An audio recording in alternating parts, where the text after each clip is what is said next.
শুরুতেই আপনাকে একটা প্রশ্ন করি, এবারে চ্যাম্পিয়ন্স ট্রফিতে সেরা পেস বোলিং অ্যাটাক কার? উত্তরটা কি বাংলাদেশের হতে পারে? আচ্ছা, আপনার মন্তব্য আপনার কাছেই থাকুক। তবে দল হিসেবে এবারের চ্যাম্পিয়ন্স ট্রফিতে বাংলাদেশ যতখানি পিছিয়ে, বাংলাদেশের পেসাররা কি ততখানি এগিয়ে না? সম্প্রতি বাংলাদেশকে কিন্তু ম্যাচ জেতাচ্ছে পেসাররাই। একটা সময় হতো যখন বাংলাদেশকে স্পিনাররাই ম্যাচ জেতাতো, বিশেষ করে দেশের মাটিতে। তবে এখন যেন সেই ইতিহাস একেবারেই বদলে গেছে। বাংলাদেশকে ম্যাচ জেতায় কারা? বাংলাদেশকে ম্যাচ জেতায় ওই যে পেছনের ওই নায়করাই। বাংলাদেশকে ম্যাচ জেতায় টাইগার পেসাররাই। সবশেষ 2 বছরে ওয়ানডেতে বাংলাদেশের পেসাররা নিয়েছে 169টা উইকেট। তাদের বোলিং গড় 30.31, ইকোনমি 5.51। এই সময়ে বাংলাদেশের পেসাররা উইকেট বেশি নিয়েছে অস্ট্রেলিয়া আর ইংল্যান্ড থেকেও।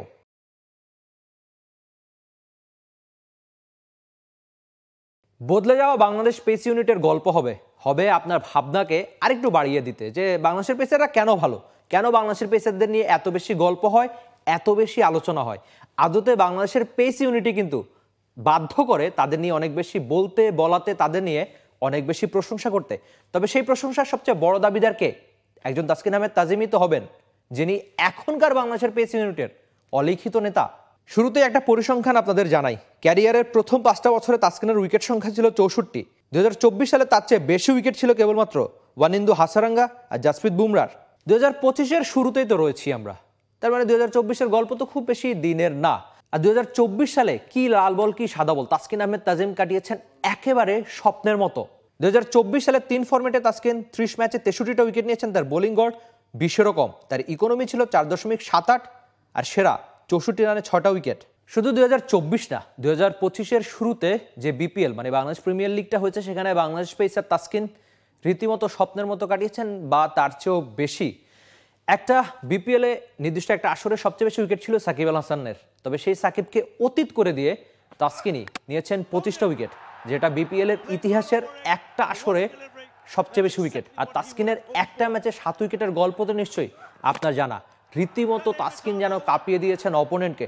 পুরো বিপিএলে তার দল ভালো করতে পারেননি ঠিকই, কিংবা পেমেন্ট ইস্যু নিয়ে কত আলোচনা সমালোচনা, কত কিছুই না হলো, তাসকিনদের চেক বাউন্স হলো। তবে মাঠের ক্রিকেটে বাউন্স, গতি আর সুইংটা দিয়ে তাসকিন রীতিমতো কাঁপিয়ে দিয়েছেন অপোনেন্টকে। উইকেটের পর উইকেট নিয়েছেন, 7 উইকেটের গল্প, কিংবা ওই যে এক বিপিএলের সবচেয়ে বেশি উইকেট তাসকিন আহমেদ তাজিম নিজের স্বপ্নের মতো কাটাচ্ছেন। তবে আদতে বাংলাদেশ প্রিমিয়ার লিগে বা বিপিএলে যখন একজন পেসার এত বেশি ভালো করেন বাংলাদেশের মাটিতে, আর সামনে যখন একটা বৈশ্বিক ইভেন্ট, একটা বড় টুর্নামেন্ট, সেখানে তো আপনি আশা করতেই পারেন তাসকিন আহমেদ তাজিমের এমন একটা দারুণ ফর্মই আপনি দেখবেন। তবে আইসিসি ইভেন্ট আসলেই তাসকিনের কথা কেন বেশি মনে পড়ে জানেন? 2019 বিশ্বকাপে দলে জায়গা না পেয়ে তাসকিন মিরপুরের হোম ক্রিকেটে কেঁদেছিলেন। সেই কান্নার ছবিগুলো হয়তো আপনি আগে পরে দেখেছেন। তবে যে কান্না থেকে কিভাবে অপোনেন্টকে কাঁদানো কিংবা কিভাবে কামব্যাক করা, সবকিছুই তাসকিন আহমেদ তাজিম পারেন। তাসকিন ফিরতে জানেন, তাসকিন ফেরাতে জানেন, আর ইতিহাসের গল্প লিখতে জানেন। যেটা বলছিলাম যে ক্যারিয়ারের প্রথম 5টা বছরে যার উইকেট সংখ্যা ছিল 60-এর আশপাশ, তিনি 2024 সালে নিয়েছেন 60-এর বেশি উইকেট। একজন তাসকিন আহমেদ তাজিম কি না পারেন। তবে পারতে হবে তাকে কিন্তু আরো অনেক কিছু। অন্তত বাংলাদেশের যে বিগ ইভেন্ট রয়েছে সামনে, আইসিসি চ্যাম্পিয়ন্স ট্রফি, বড় সব প্রতিপক্ষ, সেখানে অবশ্যই একজন তাসকিনকে দিতে হবে তার সেরাটাই। তাসকিনের গল্প তো অনেক হলো, তবে এবার একটু মুস্তাফিজের কাছেই ফিরি। সাতক্ষীরা সায়ানাইট একটা সময় নিজের বিষে রীতিমতো অপোনেন্টকে অনেক বেশি কাঁদিয়েছেন।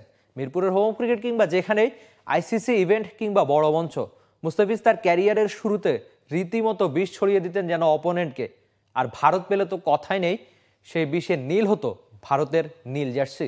তবে সেই মুস্তাফিজ এখন আর নেই। তার সেই সাতক্ষীরা সায়ানাইটটাও এখন অনেকটাই, তার ক্যারিয়ারের শুরুতে যে অপ্রতিরোধ্য ফিজের কথা আমরা বলি, শুনি বা আপনি দেখেছেন, সেই ফিজের দেখা এখন নেই। সেই ফিজ এখন অনেকটাই হারিয়ে। তবে মুস্তাফিজুর রহমান এত বড় নাম ওয়ার্ল্ড ক্রিকেটে, বাংলাদেশ ক্রিকেটের প্রেক্ষাপটে, তিনি অন্তত ফিরতে জানেন, ফিরতে পারেন। সেই ফেরাটা কি আরেকবার হবে নাকি আপনি আশা করতেই পারেন। কারণ মুস্তাফিজুর রহমান এত বড় নাম, বা অনেক দিন যেহেতু বাংলাদেশ ক্রিকেটকে সার্ভিস দিয়েছেন, এক্সপিরিয়েন্সের একটা দাম তো রয়েছে ওয়ার্ল্ড ক্রিকেটে। আর অভিজ্ঞতা এমন একটা ব্যাপার, আপনি কখনোই এটা কিনতে পারবেন না। নিশ্চয়ই আপনি মুস্তাফিজ থেকে কি আশা করবেন? যে শুরুতে ডট বলের পর টানা ডট বল দিবেন, যখন দরকার ক্যাপ্টেনের তিনি ব্রেক থ্রু এনে দিবেন বাংলাদেশকে। মুস্তাফিজুর রহমানের প্রতি আপনি আশাটা রাখতেই পারেন। যদিও তার সাম্প্রতিক ফর্মটা ভাবাচ্ছে বটে, কিন্তু মুস্তাফিজুর রহমান নিজের দিনে তিনি কতখানি ভয়ঙ্কর সেটা কে না জানে, আর প্রতিপক্ষ বোধ করে একটু বেশি জানে। বাংলাদেশ পেস ইউনিটের আরেক নাম তরুণ তুর্কি। তার নাম তানজিম হাসান সাকিব। এখন পর্যন্ত 9টা ম্যাচ খেলেছেন, উইকেট সংখ্যা 13, ইকোনমি 5.77, স্ট্রাইক রেট 32-এর আশপাশ, সেরা 14 রানে 3টা উইকেট। তার অভিষেকটা হয়েছিল ভারতের সঙ্গে ম্যাচ দিয়েই। তবে ভারত মানে যেন এই সাকিবের প্রিয় প্রতিপক্ষ। ভারতের সব বড় নামের ব্যাটারকে আগে পরে তিনি আউট করেছেন।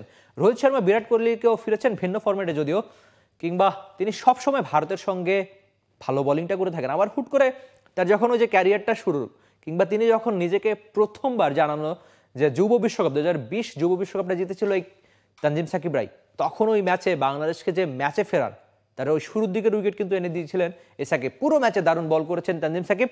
কিপটেমি বোলিং যাকে বলে ঠিক তাই। তারপর তার ওয়ানডে অভিষেকও হয়েছিল এশিয়া কাপের একটা ম্যাচে ভারতের বিপক্ষে, সেই ম্যাচেও দারুণ বোলিং করেছিল। ইনফ্যাক্ট বাংলাদেশ ম্যাচটা জিতেছিল বটে, সাকিব ভালো শুরু এনে দিতে পারেন। কিংবা আমরা যদি সবশেষ টি-20 বিশ্বকাপের কথা ধরি, সেখানে স্বয়ং ডেল স্টেন এসে কিন্তু তার প্রশংসা করেছিল, বাহাবা দিয়েছিল। আর এই সাকিবের ছোটবেলার হিরো কিন্তু একজন ডেল স্টেন। তার কাভার ছবিতে মানে ফেসবুকের কাভারেও কিন্তু ডেল স্টেনের ছবি ভেসে ওঠে। সঙ্গে আরেকটা ব্যাপার যেটা ইম্পর্টেন্ট, শুরুতে যদি নতুন বল দেওয়া হয় তাসকিন বা মুস্তাফিজকে, তার মানে মিডল ওভারে কিন্তু বল হাতে তুলে দেওয়া হবে তানজিম সাকিবকে। সেই কাজটা তিনি করতে কি করেন, যে প্র্যাকটিসে যখন বলটা খানিক পুরনো হয় বা পুরনো বলগুলোতে কিন্তু একজন তানজিম সাকিব অনেক বেশি প্র্যাকটিস করেন। তার কারণ হচ্ছে তিনি জানেন যে তার রোলটা হবে মিডল ওভারে বল করা, ওই সময় গুরুত্বপূর্ণ ব্রেক থ্রু কিংবা টানা ডট বল করে যাওয়া। আর একটা ব্যাপার হয়তো আপনি জানেন যে অপোনেন্টকে যখন আপনি টানা অনেক বেশি ডট বল করবেন তখনই তো উইকেট আসবে, আর সেই কাজটাই পারেন তানজিম সাকিব। ম্যাচ অভিজ্ঞতার বিচারে কিংবা বয়সের সবচেয়ে তরুণ তো নাহিদ রানা। তবে এই নাহিদ রানার থেকে কি আপনার আশাটা সবচেয়ে বেশি না? গতি দিয়ে প্রতিপক্ষকে ভড়কে দেওয়া কিংবা দারুণ সব বলে স্টাম্প উপড়ে ফেলা। এর আগে বড় মঞ্চে ক্রিকেটার হিসেবে নিজেকে প্রমাণ করেছেন, রাওয়ালপিন্ডিতে খুব ভালো করেছেন, পাকিস্তানে এমনকি পিএসএলেও তার ডাক এসেছে। সেটা কেবলমাত্র গতিটা দিয়েই। ঘন্টায় 150 কিলোমিটারের বেশি গতিতে বল নাহিদ রানা পারেন। নাহিদ রানা এর আগে পরে নিজের মঞ্চটা জানিয়েছেন, বড় মঞ্চের ক্রিকেটার তিনি। তবে পিএসএলে যদি তিনি ভালো করতে চান, বা পিএসএলটা তো পরে হবে, অন্তত এই আইসিসি ইভেন্টে প্রথমবার, নিজের জীবনের প্রথমবার আইসিসি ইভেন্ট, তো তাকে একটা ইন্টারভিউ করেছিলাম ডাক পাওয়ার পরপর। তিনি বেশ রোমাঞ্চিত ছিলেন, ফ্যামিলি মেম্বারদের কাছে দোয়া চেয়েছেন, অন্তত তিনি ভালো করতে চাচ্ছেন, আদতে ভালো করতে কেনা চায়। তবে কেবলমাত্র গতি দিয়ে অপোনেন্টকে ভড়কে দেওয়া না, নিশ্চয়ই উইকেট তুলতে চাইবেন নাহিদ রানা, যেটা আদতে বাংলাদেশের জন্য খুব বেশি ইম্পর্টেন্ট। তবে ভাবনার কারণ হতে পারে এবারের বিপিএলটা কিন্তু নাহিদ রানার ওই অর্থে ভালো কাটেনি। মানে শুরুর দিকে তিনি হয়তো কটা ম্যাচে খুব ভালো করছেন, তবে শেষ দিকে খেয়ে হারিয়েছেন বটে। তবে এখানে বিশ্রামের একটা ব্যাপার রয়েছে, যেহেতু নাহিদ রানাকে ভাবা হচ্ছে বাংলাদেশের বড় সম্পদ। আর গতি এমন একটা ব্যাপার যে কাউকে দিয়ে আপনি গতিটা পাবেন না। রাওয়ালপিন্ডিতে বাংলাদেশ খেলবে, রাওয়ালপিন্ডি মানেই তো রাওয়ালপিন্ডি এক্সপ্রেস, শোয়েব আখতারের কথা মনে পড়া। ওই যে গতি আর নাহিদ রানা সবকিছু যেন একসঙ্গে মিলে যাচ্ছে। আর অপেক্ষা কেবল নিজের প্রথম আইসিসি ইভেন্টটা কাঁপিয়ে দেওয়া। সেই কাঁপনটা কি গতি দিয়ে পারবেন নাহিদ রানা কাঁপাতে? বাংলাদেশের পেস ইউনিট হয়তো এবারের চ্যাম্পিয়ন্স ট্রফির অন্যতম সেরা।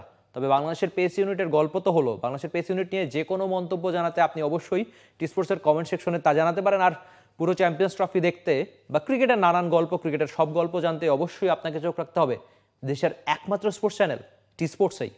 For more updates, subscribe to our YouTube channel and click on the bell icon. Follow us on Facebook and Instagram. Download T Sports app to enjoy exciting games and highlights. Visit tsports.com.